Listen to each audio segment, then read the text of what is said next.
ਇਹ ਸਾਡੇ ਭਾਈ ਜੀ ਦਾ ਸੂਟ ਆ ਪਾਣੀ ਵਾਲਾ ਕੂਲਰ ਆ ਜੀ ਤੇ ਰਾਸ਼ਲੀ ਮਿਹਨਤ ਕਰਦੀ ਆ ਤੇ ਤੁਸੀਂ ਘਰ ਜਿਹੜਾ ਪੱਖੇ ਥੱਲੇ ਲੰਮੇ ਪਏ ਹੋਏ ਜੇ ਇਹਦੀ ਕੀ ਵਜ੍ਹਾ ਵਾ? ਬਾਜੀ ਲੱਗਦੇ ਨਹੀਂ ਕਰੇ ਤੇ ਨਾ ਮੂੰਹ ਤੇ ਖੜਿਆ ਦੀਆਂ ਇਹ ਤੇ ਗਲਤ ਗੱਲ ਆ। ਹੁਣ ਮੇਰੇ ਜਾਣ ਤੋਂ ਬਾਅਦ ਲੜ ਨਹੀਂ ਪੈਣਾ ਮੇਰੀ ਭੈਣ ਨਾਲ। ਥੋੜੀ ਮਿਹਨਤ ਨਾਲ ਕਰਾਇਆ ਕਰੋ ਨਾ, ਕੱਲੇ ਜਣੇ ਦੇਖੋ ਹੁਣ ਲੋਕਾਂ ਦੇ ਘਰਾਂ 'ਚ ਜਾਂਦੇ ਆ 6 ਮਹੀਨੇ ਘਰ ਬੈਠਾ ਬਾਜੀ। ਇਹ ਤੇ ਫਿਰ ਕੋਈ ਗੱਲ ਨਾ ਹੋਈ ਨਾ। ਦੇਖੋ ਘਰ ਚਲਾਉਣ ਦੀ ਜਿਹੜੀ ਜ਼ਿੰਮੇਵਾਰੀ ਆ ਨਾ ਉਹ ਮਰਦ ਦੀ ਆ। ਮਰਦ ਕਮਾ ਕੇ ਲਿਆਵੇ, ਔਰਤ ਘਰ ਬੈਠ ਕੇ ਪਕਾ ਕੇ ਦੇਵੇ। ਤੇ ਇਹ ਗਲਤ ਗੱਲ ਆ ਨਾ। ਤੁਸੀਂ ਕੋਸ਼ਿਸ਼ ਕਰਿਆ ਕਰੋ ਕੰਮ ਕਰਨ ਦੀ, ਇਹਨਾਂ ਦੇ ਨਾਲ ਸਾਥ ਦਿਓ। ਹੁਣ ਤੁਹਾਡਾ ਦਿਲ ਕਰਦਾ ਪੱਖੇ ਥੱਲੇ ਸੌਣ ਨੂੰ ਤੇ ਵਿਚਾਰੇ ਦੇਖੋ ਕਿੱਥੇ ਯੂਨੀਵਰਸਿਟੀ ਦੇ ਵਿੱਚੋਂ ਜਾ ਕੇ ਕੰਮ ਕਰਕੇ ਇੰਨੀ ਗਰਮੀ ਦੇ ਵਿੱਚ ਪਹੁੰਚਦੇ ਆ।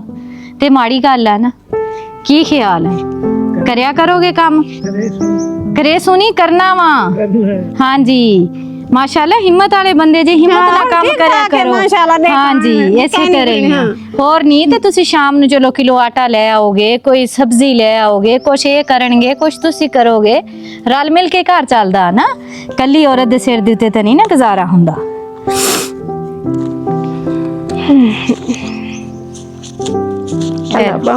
बिस्मिल्लाह पढ़ो, अल्लाह पाक बरकत पावे, अपनी पसंद की चीज लेके पका के खाओ।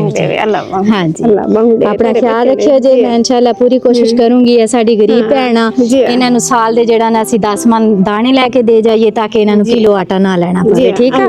हां लड़ना नहीं अपने बंदे दे नाल। बंदा लड़े ते मैनू दसियो जे फिर मैं पक्का पक्का काम ते भेज दूंगी। आमीन सुम्मा आमीन। खुश रहें, खुशियां बांटें, अल्लाह दे हवाले।